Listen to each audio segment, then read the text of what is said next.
Hey, 10th graders, this is Miss Stapp with your last writing portion of personal project. Yay! So, your personal project report is going to be ready to send off to your supervisor this week on Thursday and Friday, depending on which class you have. And you're going to be all ready to send it to your supervisor so they can weigh in on how you've done. Now, they aren't going to be giving you a grade, but they are going to be giving you feedback on those things that you can do to make your report better so you can get the best grade you want. You already got feedback from peers, and now you'll get feedback from an adult. And I want to take you through D2 and D3 quickly. Now, as you know, D2 and D3, I put in some exemplars. Now, these exemplars are kind of close. They're better. That we looked at exemplars for in the B range, where those strands were not as good, and you really should not have written it as this person did. And that's a great, exemplars are a great tool for you to look at and compare against the rubric and see what you think they did well, what they missed, and then look away from it and just look at the rubric and write your own. All right.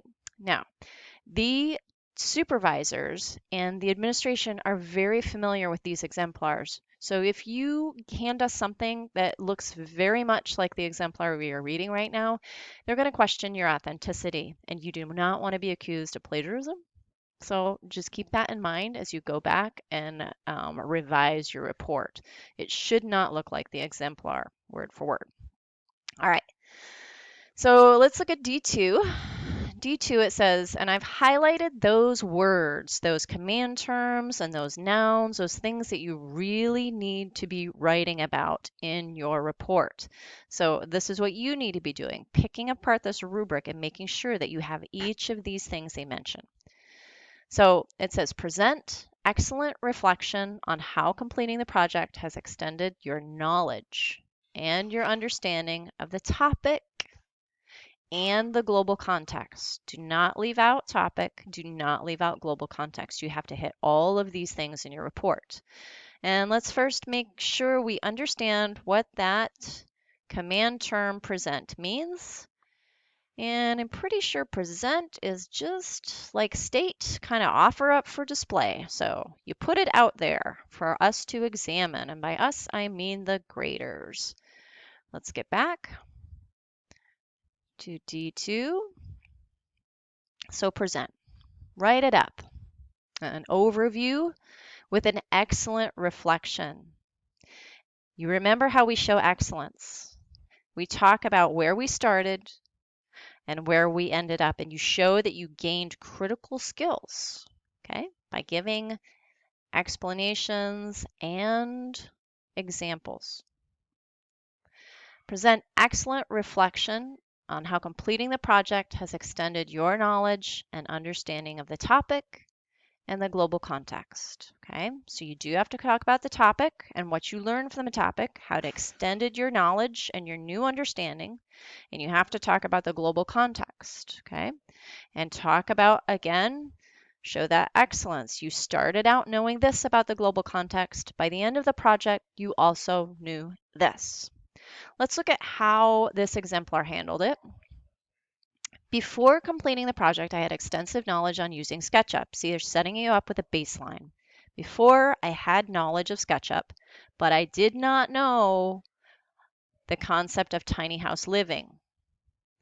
I understood that housing involved, and this is where she continues to explain the original knowledge that this is the baseline. What I had, I understood this house involved small spaces. I did not know the balance that had to be created when designing a small space or achieving this. And then this person lists through brainstorming ideas and this and this and that, I was able to achieve this. Give examples, okay? Designing the house improved my understanding of organization features in the program. Talk about the new understandings that you have and that you achieved by doing this project. New understandings of the topic, and that's what they're talking about, the tiny house living. But this next paragraph hopefully is about the global context. At the beginning of this project, I understood the global context of sustainability as to mean this. You need to do this in yours as well. You understood global context to be this, and you designed your project based on that understanding. This person goes on to describe how their global context understanding changed throughout this project. And by the end of it, now you understand these things about the global context and global exploration.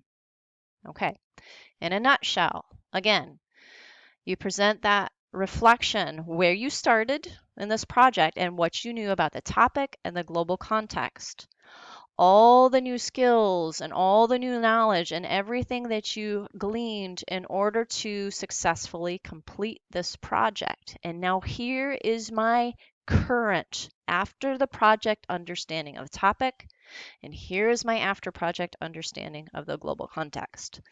Let's see what else it says. It says the reflection evaluates how student has extended their knowledge of the topic and global context using meaningful examples, using detailed description and insightful explanation. And the insight is things that you learned and understood. Okay, so that is D2. D3 presents an excellent reflection on your development as an IB learner through the project. So again, we're presenting, you're putting it out there for observation, an excellent reflection. So show where you started and where you ended up on your development as an IB learner through the project.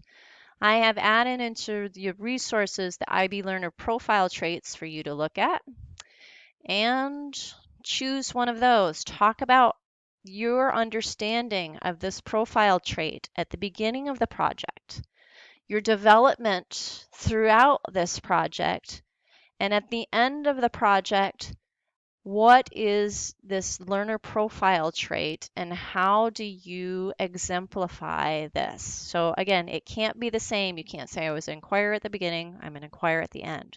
You really need to talk about the things and underneath this. So have a natural curiosity. They learn, they acquire skills necessary to conduct inquiry and research and show independence in learning.